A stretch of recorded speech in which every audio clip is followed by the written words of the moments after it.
scenery looks familiar, it's because I just shot my final thought on my audiobook. And I thought that I would try to get one more video out before I go back to work. I'm not sure if I'm going to make it because I think the phone is starting to overheat. It's a little warm out here. Finn has joined us for this episode. Hey, Finn. Finnis, McGinnis, what's up? All right, anyway. Let's see. This one is, I guess it's some kind of, I don't know that it's really a tag, but we'll just call it a tag. Austin from Outer World Media said he would like my thoughts on this. And this is kind of an original from Kevin from Kevin Toll Reads, or as I'd like to call him, is the character in Unbreakable, the one that's played by Bruce Willis. There's one of my koi fish, or grass carp. If you want to know what I'm even talking about, check out his page, and then what is it? He does a review on Lawrence Block, A Drop of the Hard Stuff, I think is what it was. And the guy he's dressed up like the character from Unbreakable. And of course I had to make some snarky comment about how he looked, and meanwhile the poor guy has had surgery and I'm sitting here busting his chops. So it's pretty funny. He seems like he took it in stride. Yeah, so this is Kevin's let me see. Let me back up here. It's called Which Books Must Go, and he's calling his take one. So I'll copy him. It's Which Books Must Go, take one. And I guess the premise is, let's say your house is on fire.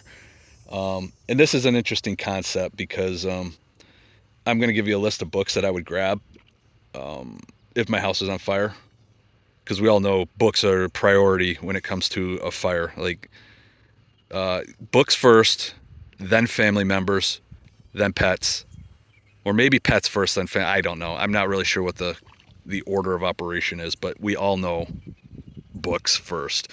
So yeah, it would be whatever you can grab on the way out. Now the funny part about this is I literally have two physical books that I could grab. The rest they're all at the library, so they'd be safe. I suppose. No, that's not true. That's not true. My Kindle has them, so I'd have to grab my Kindle, which would have a couple, and then I'd have like two physical books, and the rest would be safe at the library as long as the library wasn't on fire.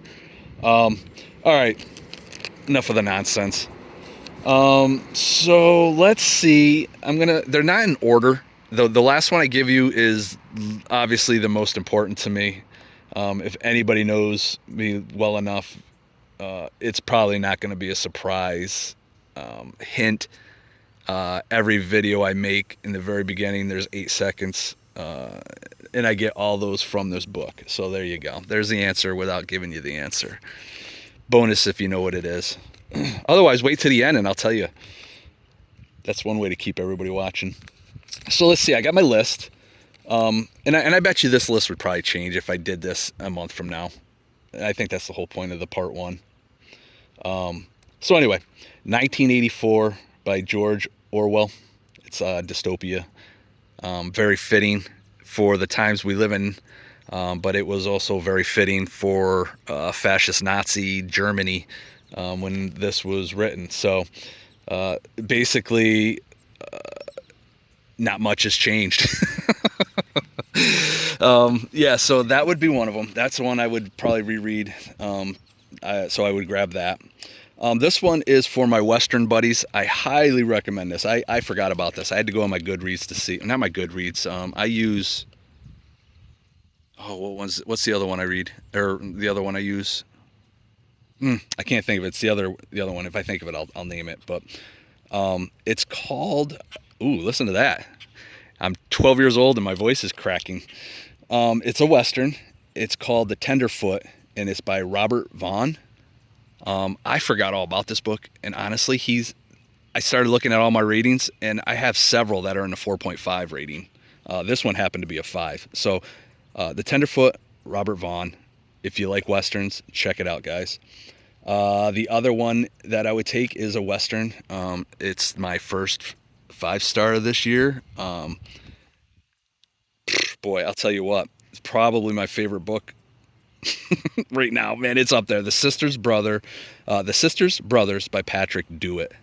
DeWitt, yeah, do it. Yeah, there's something I should say.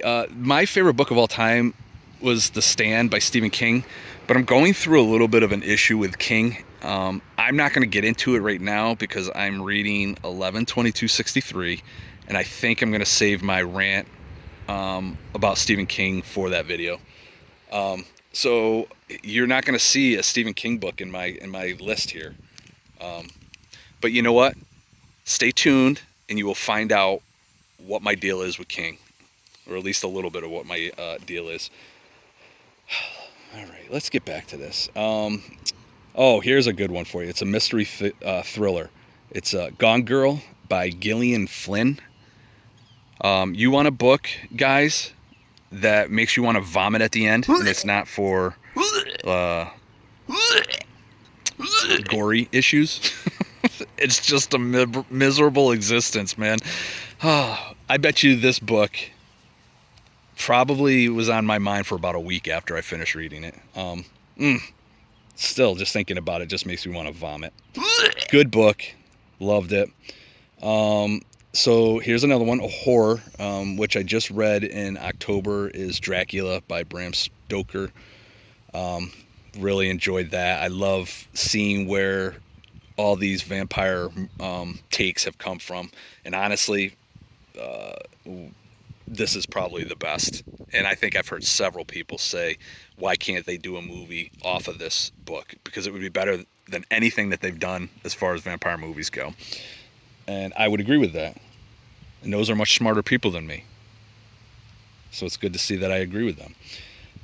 Another one, I call it a horror. Dracula is a horror. It's a classic horror, though. So, and I only say it because my next one is a classic. It's Tarzan of the Apes, Edgar Rice Burroughs. I just read this not too long ago. Loved it. I would take that with me.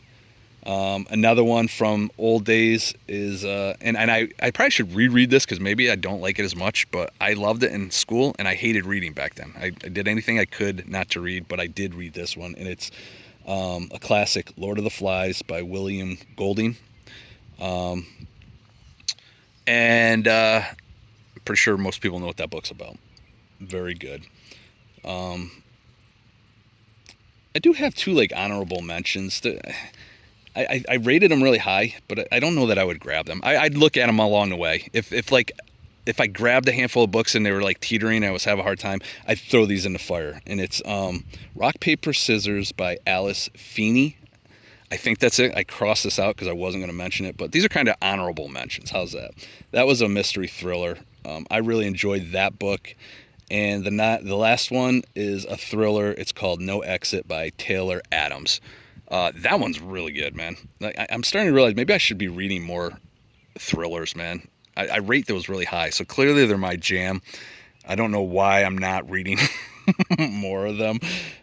And so let's wrap this up. Where are we at? I can't see. My phone's so...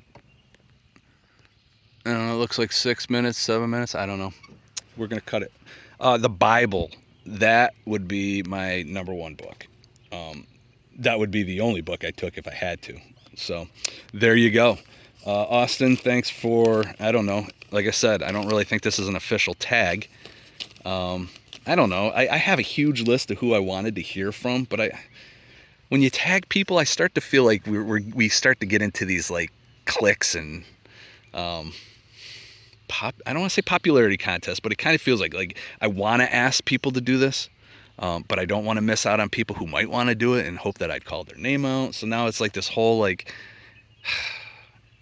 I don't know. So I don't know whether I want to tag all these people. You know what? I'm going to tag Hannah from Hannah Roll. I don't know if she'll even notice this. How's that? That's how I'm going to handle this. Hannah, if you guys would like to see one of the sweetest girls out on BookTube, her channel is Hannah Roll. Just go check her out. she doesn't get nearly as much love as I feel like this girl needs. She's such a sweet person. Um, I mean, she reads stuff that I'm absolutely not interested in, and honestly, most of you wouldn't be interested in. But um, it's her personality that just keeps me coming back to her channel. And I think we can say that with a lot of people. I'm sure there's many people that come to my channel just to see what kind of train wreck they're going to find on that video. My reading style isn't the same as, uh, a handful of other people. But we still continue to watch each other's videos just because of the personalities. And every once in a while we do get something that kind of sounds interesting. So I've taken a 5, maybe 6 minute video and I've stretched it out probably to 9. So I've done my job. Oh no, it's 10:52. I've really milked this. Yeah, I think that's it. Austin, thanks for tagging me. Kevin, thanks for doing this. Hope your ear, I think it's your ear that is been surgically repaired. I'm hoping you can hear like the $6 million man now. But yeah, that is my answers to these questions. I'm gonna cut it, and if you made it this far, appreciate you. So thank you. Bye bye.